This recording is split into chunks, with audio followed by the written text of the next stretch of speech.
Bonjour à tous et bienvenue à cette comète SSI. Je vais me présenter rapidement. Je suis Alexis Agukwanou, ingénieur en cybersécurité chez STA, bientôt 2 ans. Je suis en mission chez Bouygues Télécom dans l'entité cyber. J'appartiens à la Blue Team. Concrètement, nous sommes nous sommes chargés de maintenir les défenses réseau ou de l'exploitation.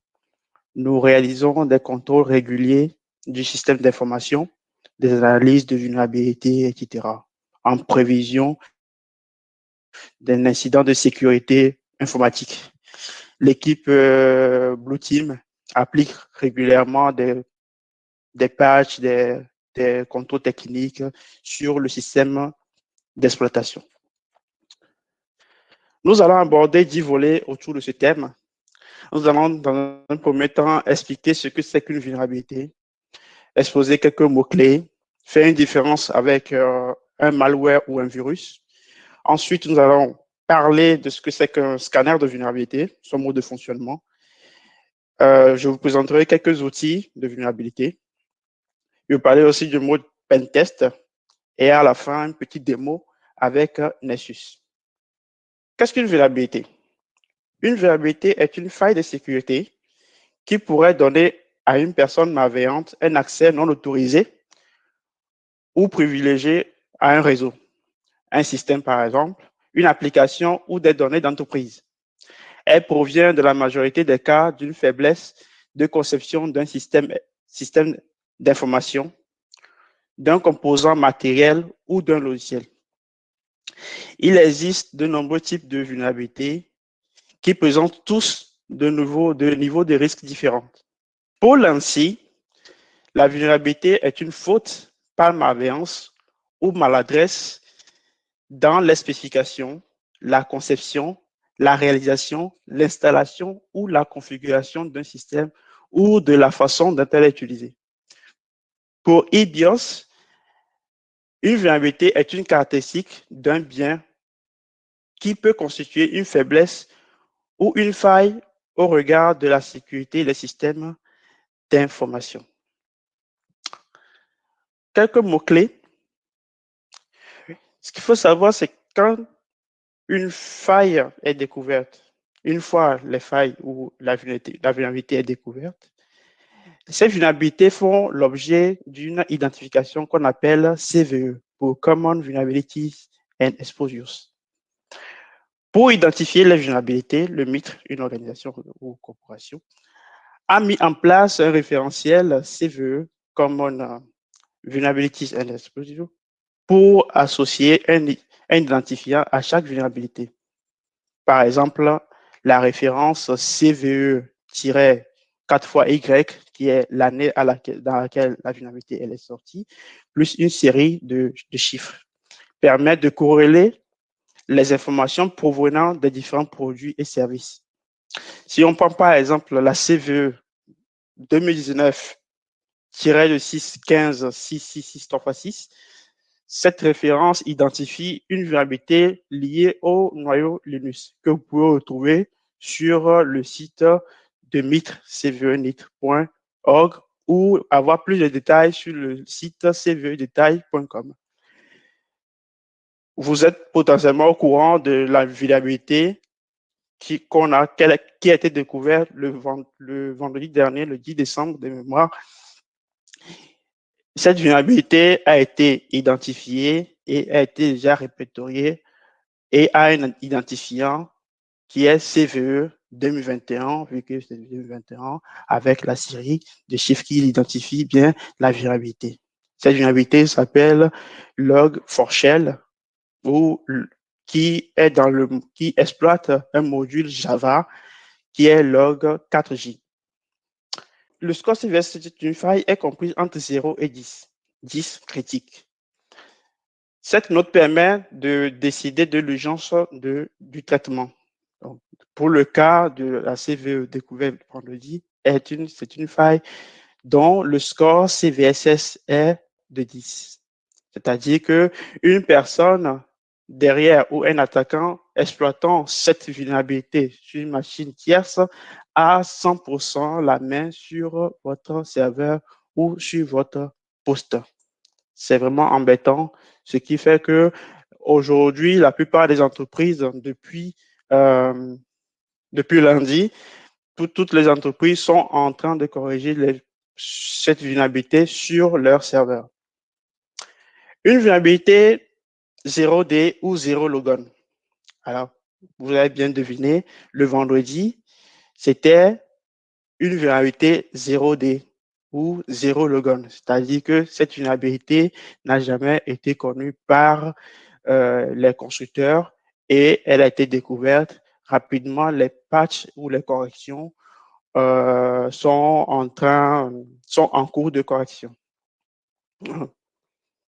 Donc, plus précisément, une vulnérabilité 0 logon est une vulnérabilité qui n'a pas été reportée à des auditeurs de logiciels ou des fabricants de matériel informatique. Donc, elle ne fait donc l'objet d'aucune publication. Quelques vulnérabilités connues, il y a Eternal Blue que j'ai cité et celle qui fait euh,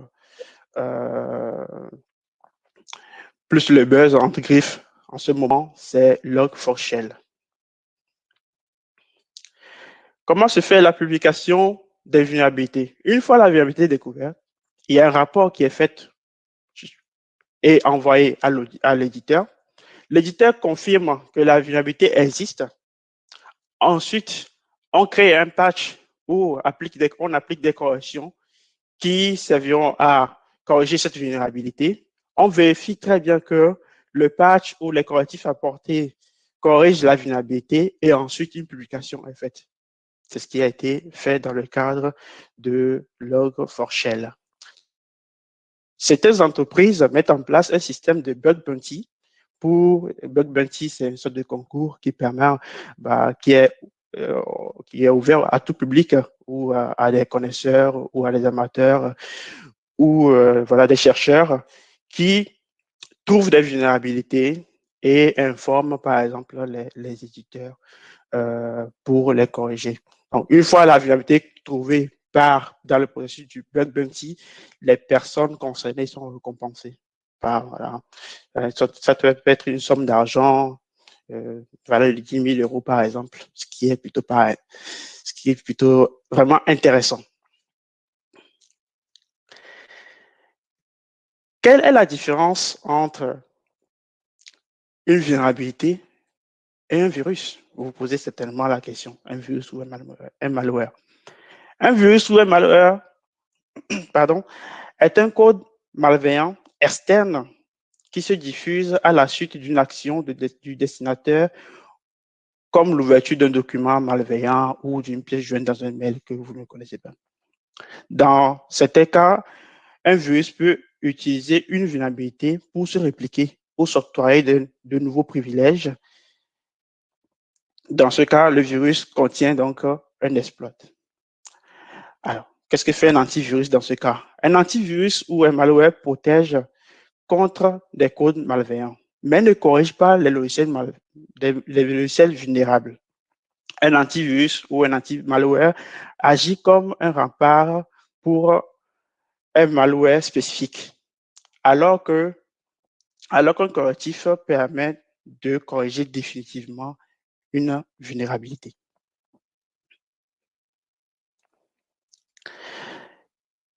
Qu'est-ce qu'un scanner de vulnérabilité? Un scanner de vulnérabilité est un logiciel qui mène des tests sur les plateformes, vos systèmes d'information pour détecter des vulnérabilités. Un scanner identifie des vulnérabilités grâce à sa base de données, bien évidemment, qui contient des vulnérabilités connues et des problèmes de sécurité courants, par exemple.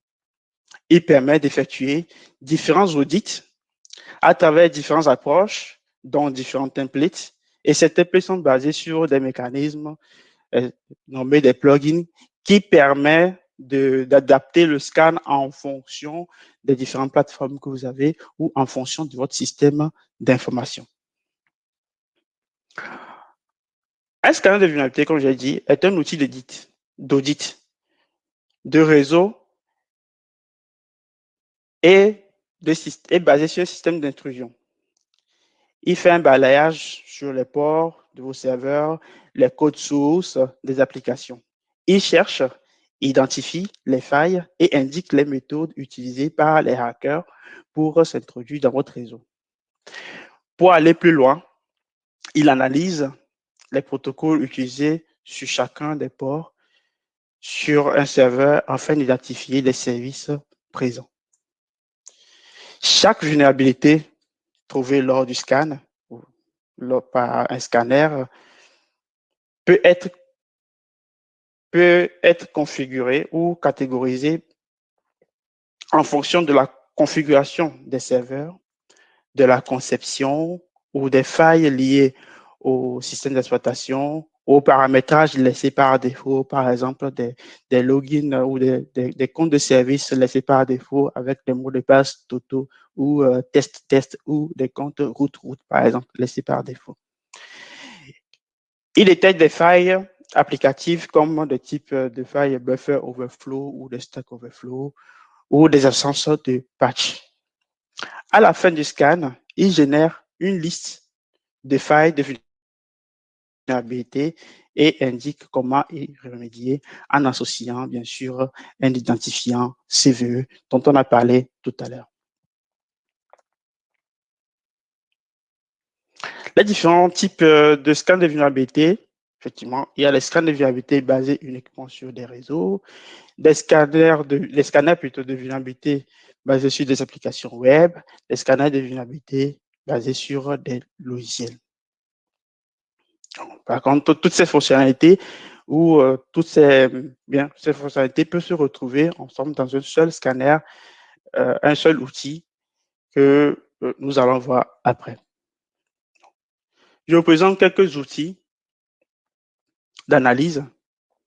Donc, j'en ai cité quelques-uns, il y en a plein, puisque ça. Il y a Nmap, qui est installable sur un système Windows comme Unix. Il y a le framework Metasploit, SolarWind, Nexus qui fera l'objet de notre démo et Rapid7 qui est l'outil aujourd'hui utilisé chez nous à Bouygues Télécom. Quels sont les avantages des scanners de vulnérabilité? Le scanner de vulnérabilité permet d'avoir une sécurité proactive. Une sécurité proactive, c'est-à-dire que les scanners de vulnérabilité permettent de détecter rapidement les vulnérabilités et les menaces de cybersécurité, identifier des dispositifs non autorisés et de trouver des indices indiquant qu'un système a été compromis. Des obligations légales.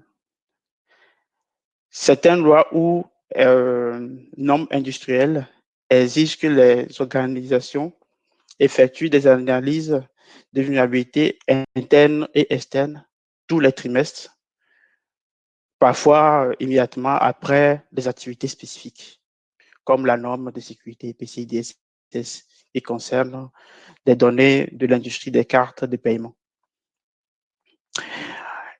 Et troisième avantage, elle permet de garder une longueur d'avance plutôt sur les cybercriminels. Ce qu'il faut savoir, c'est que les cybercriminels utilisent également des scanners de vulnérabilité, bien sûr, parce qu'ils en ont besoin, pour trouver des opportunités d'accès au système de l'entreprise. Voilà. Donc, il est important de pouvoir utiliser un scanner de vulnérabilité afin de découvrir des failles potentielles avant que les cybercriminels exploitent ces vulnérabilités dans votre système d'information. Est-ce qu'un scanner de vulnérabilité, est-ce que c'est un pen test? Un pen test est un test d'intrusion réalisé par un pen tester. Potentiellement, vous connaissez ce nom. Un pen tester est un spécialiste de la cybersécurité qui découvre les vulnérabilités et les exploite en tant qu'un vrai attaquant. Les vulnérabilités trouvées lors du pentest sont vraiment exploitées.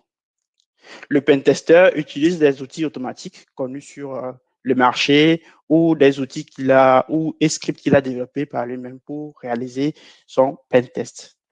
Il détecte les failles logiques et les problèmes techniques à proprement parler. À la fin du pentest, un rapport est édité avec les différentes failles trouvées et les différentes attaques conduites lors du pentest. Toutes ces informations sont remises au SSI pour correction. Nous allons voir la petite démo sur Nessus. Pour la petite démo, j'ai pris le soin de télécharger la version de Nessus, la version 10, qui est présente sur le site de Tenable. Tenable est le constructeur de Nessus. J'ai pris la version .deb que je vais installer dans mon Kali Linux, qui est installable sur Debian 7, Debian 9 et Kali 10. Vous pouvez installer aussi Nessus sur Windows, d'autres types sur d'autres distributions ou d'autres OS. Voilà, on peut le faire sur Amazon aussi, Amazon Linux, etc., Red Hat, Windows Server, etc. Mais dans le cadre de cette démonstration, j'ai fait l'installation sur Kali Linux. Alors, avant de me connecter sur Nessus Essential, je vérifie dans un premier temps que ma cible ou l'IP ou l'autre que je veux scanner est bien joignable. Et c'est ce qui est fait. Je vérifie si le service Nessus D est bien démarré sur ma VM. OK. Donc, je me rends sur l'application. Je m'identifie avec mon login et le mot de passe que j'ai prédéfini lors de l'installation de Nessus.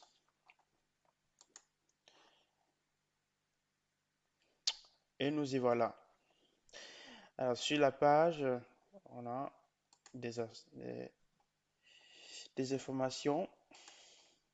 Alors, quelle information? Voilà, cette information concerne une vulnérabilité qui est sortie le 10 décembre dernier. Donc, je suis quand même prévenu malgré que je suis sur une version gratuite. Et normalement, je peux faire un update de la base de données des plugins pour pouvoir détecter cette vulnérabilité, sauf que je n'ai pas la bonne version de Nessus. Elle est disponible avec Nessus professionnel pour les entreprises. Alors, pour faire un scan, je clique sur New Scan. Comme je l'avais dit, Nessus est basé sur le scan de Nessus est basé sur des templates.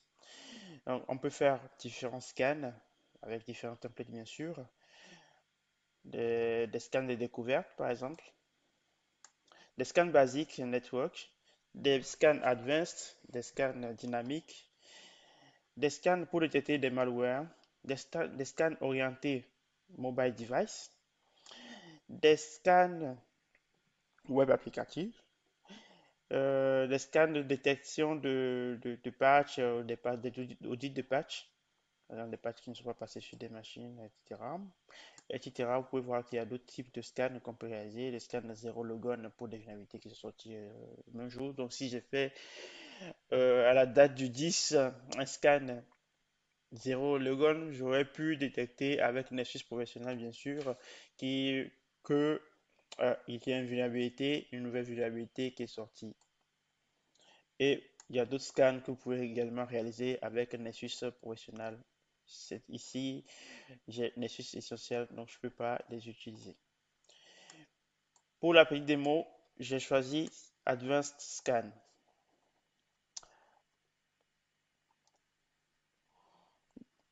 Donc, nous allons définir un nom à notre scan. Comet.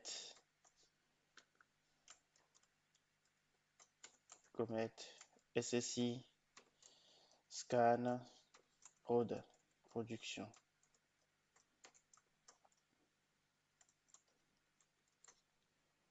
On peut mettre une description. Ouais. Nous allons mettre du coup la cible qu'on a essayé de pinguer. On a vu que le scanner peut joindre ce serveur. Nous pouvons scheduler le, le scanner. Vous pouvez programmer dans les cadres, dans d'autres cadres, vous pouvez dire, OK, la fréquence toutes les semaines, tous les jours, etc. Choisir l'heure qui est très important à laquelle le scan sera déclenché. Ce qui est bien avec, ce qu'il faut savoir avec Nessus, c'est que il bouffe beaucoup de trafic. Donc, ce qui est préconisé, c'est de lancer des scans à des horaires où le trafic est moins utilisé, c'est-à-dire en fin de journée ou à 22 heures ou à 20 heures par exemple. Si vous avez un serveur SMTP, vous pouvez renseigner du coup à cet endroit l'adresse à laquelle, une fois le scan terminé, ou s'il y a une action à faire sur le scan, ou le scan, on a besoin de stopper le scan ou bien bien sûr de stopper le scan, mais sera envoyé automatiquement à la personne à qui de droit.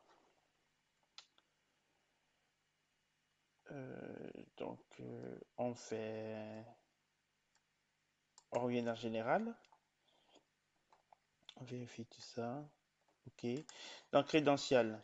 Crédential, c'est, il faut définir ici le login et le mot de passe qui servira à faire le scan sur la machine. On peut définir un compte en lecture sur l'hôte qui est créé sur l'hôte ou le compte administrateur de l'hôte pour faire le scan.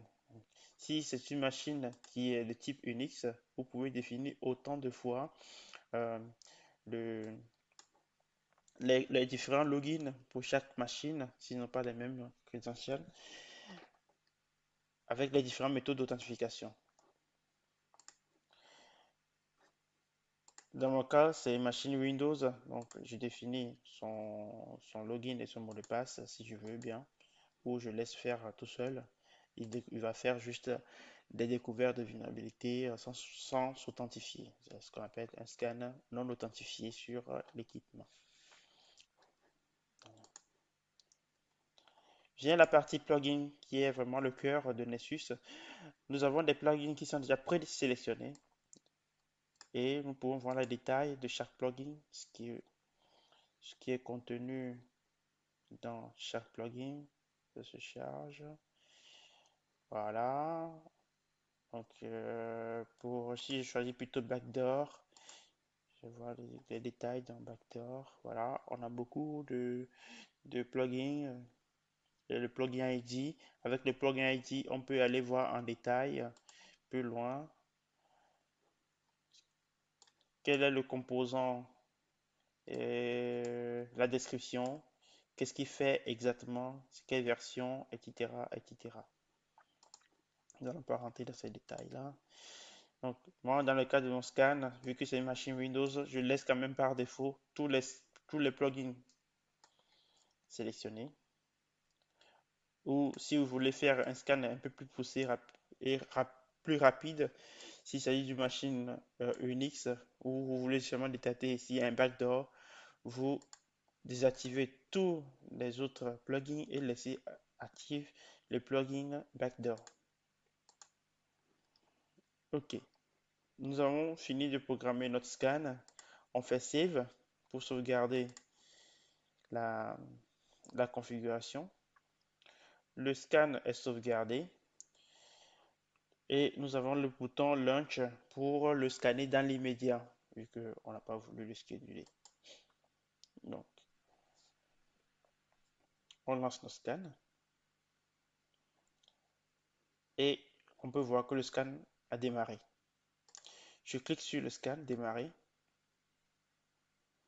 Déjà, nous avons des informations qui commencent à arriver. Voilà, un scan, la policy c'est scan advanced. Vous pouvez définir vos policies au fur et à mesure en fonction des circonstances, en fonction de votre réseau informatique. Donc, nous allons laisser tourner. Ça va prendre un peu de temps. OK, notre scan est terminé. On peut voir que notre scan a fait 9 minutes, mais j'ai mis la vidéo en pause pour reprendre.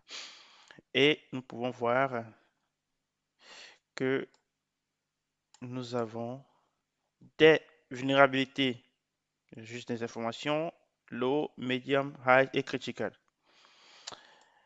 On a déjà ici. Donc, si sur chaque élément, on clique sur, par exemple, les vulnérabilités critiques, il y en a 6. On peut voir qu'ils sont tous là. Voilà, etc., etc., etc. Des services qui ont été détectés, problème de SSL, etc. Et on peut la 20 vulnérabilités.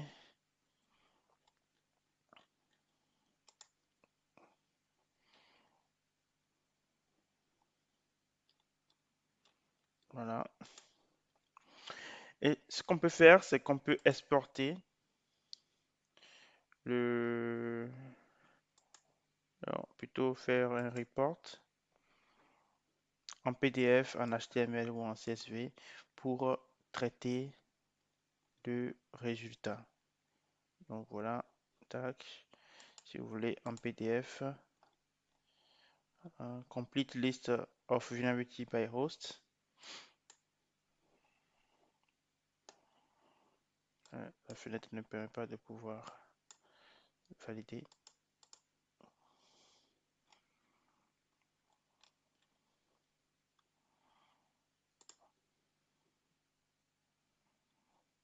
Comme ça, c'est mieux. Non, pas vraiment. Voilà, générer tes rapports.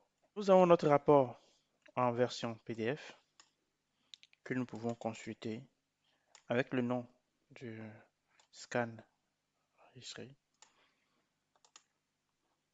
Les vulnérabilités, bien sûr, pour une étude plus approfondie. Bien, merci d'avoir suivi la démo. Ça m'est arrivé à la fin de cette présentation. Alors, j'ai une première question. Il dit, bonjour, sur quoi se base-t-on pour définir la gravité d'une faille? Sur ce que l'on peut faire avec, sur sa criticité des données auxquelles on accède. Alors, Alexandre, pour détecter la criticité d'une faille, c'est l'impact que cette faille ou la possibilité d'exploiter cette faille. C'est sur cette base qu'on s'accroche pour dire, OK, cette faille, elle est vraiment critique. Alors, je suppose, je prends par exemple la vulnérabilité log shell qui est sortie récemment. Le composant le composant que log shell va exploiter sur les serveurs est disponible sur presque tous les serveurs d'un parc informatique. Vu qu'il va se baser sur Apache, donc tous les services qui tournent avec Java, le Apache, sont potentiellement vulnérables. Donc, si Java ou log 4J est disponible sur tous vos serveurs, donc ce qui veut dire qu'un attaquant qui exploite Log4Shell peut attaquer tous vos serveurs, déployer des applications pour écouter ou pour utiliser toutes vos données, recopier toute votre base de données, par exemple la base de données des salariés. Tu vois que là, c'est pas du tout amusant. Donc cette faille peut être notée critique ou voilà, le score CVSS est à 10. J'ai une autre question. Est-ce qu'un scanner de vulnérabilité peut être planifié régulièrement dans le cadre d'une usine logicielle, comme on a les tests automatisés ou les outils d'analyse statique de code? Oui, effectivement, oui.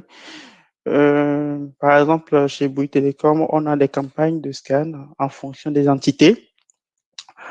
On peut planifier des scans hebdo, comme je l'ai montré sur la démo, hebdo, chaque mois ou chaque trimestre, on peut planifier les scans sur les actifs. Alors, quelle est la différence entre une faille de vulnérabilité et une faille de sécurité? Donc, en principe, il n'y a pas de différence. Il n'y a pas de différence. Euh, c'est pratiquement la même chose. C'est juste pas abus de langage. On peut dire une faille de vulnérabilité, une faille de sécurité. Ou concrètement une vulnérabilité. Merci à tous. Bonne soirée. Bonne soirée.